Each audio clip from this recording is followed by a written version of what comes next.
What is good, Connie people, and welcome back to the channel. The past couple of months, scam rap has become super popular with acts like Teejayx6. Let me tell you about this one time at Walmart. Walked in and played it so smooth, I grabbed the shopping cart. Guapdad 4000. Don't remember what I swiped for, I just know I bought it. And others, taking over the scene, getting millions of views on YouTube, and hitting mainstream news. A Detroit rapper busted by the feds. He's known as Self-Made Cash, and he's accused of ripping off countless credit card owners. Regarding their seemingly step-by-step tutorials on how the listeners can be scammers themselves. In fact, Teejayx6 actually sells his fraud Bible with his music as further explanation of what his music already teaches. I'm about to have a mixtape coming out called the Fraud Bible. I got like 7 methods in here and they all still work. And even more popular artists like A$AP Rocky and City Girls have alluded to scam rap or scamming in general. No pistol poppers and prostitutes, car scammers and the Prada boosters.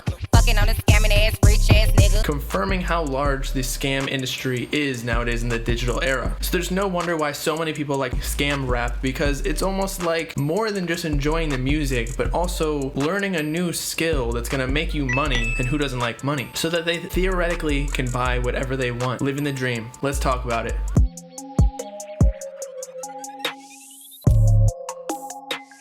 The best way to summarize scam rap is the new age's trap rap. But instead of selling drugs and robbing people, rappers have adapted to the new era in making money in illegal and fast ways. Scam rap has a mixture of similarities and differences with trap rap that make its appeal much more potent. Let's get into the characteristics.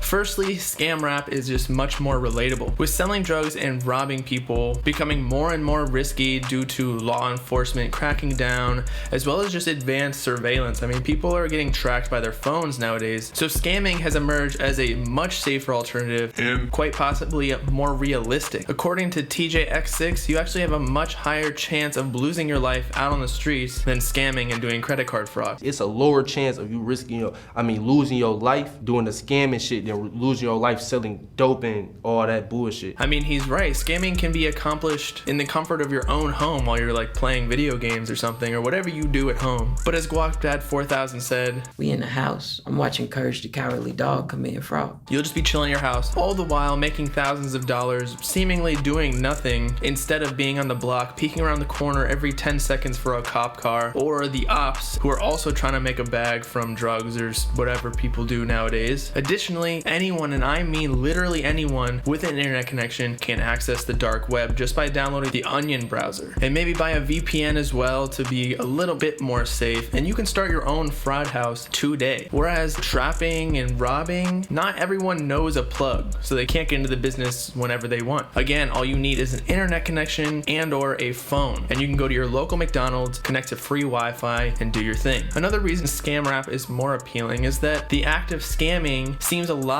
less risky, given that when you're on the internet, especially when you're on the Onion browser, you believe that you're completely anonymous. So if cops try and come find you committing fraud or whatever other acts you're doing, they can't find you. I'm not going to get into all of that about the risk and like if they can actually find you. However, the fact of the matter that anyone with an internet connection can partake in scamming means that it attracts a much wider audience than trap rap, because anyone can do it and many more people can relate to the life of being on the internet and trying to make money. I talked about in a previous video that most hip-hop listeners are actually not hood whatsoever, and they're frankly internet trolls. Anyone that can access YouTube or Spotify can listen to scam rap and relate to what they're saying.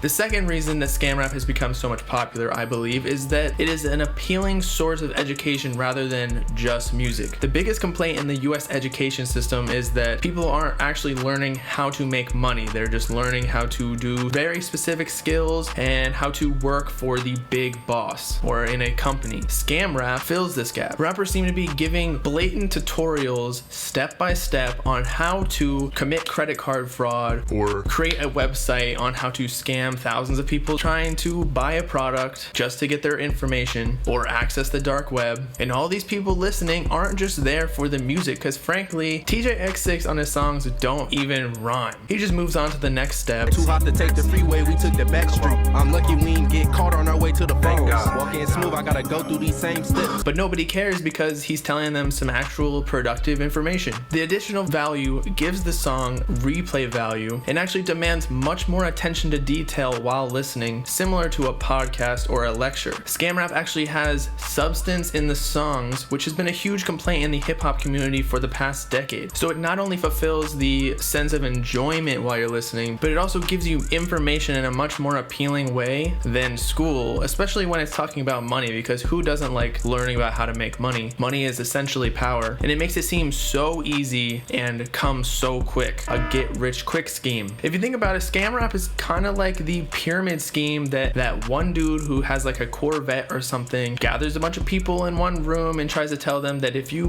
buy into this pyramid scheme with a monthly payment and get 3 to 4 more people underneath you doing the same thing, you can get as much success as he does. Except in scam rappers' situation, instead of asking you for monthly payments in this gathering room, they're actually just getting everyone onto their YouTube video and comment section and having people pay them through their streams. It's an indirect way, so it's not really like they're paying them. They're paying Spotify, or they're just watching on YouTube and the YouTube's advertisers pay the scam rappers, but it's essentially the same thing. Now let's get into the similarities between scam rap and trap rap that actually keep you hooked.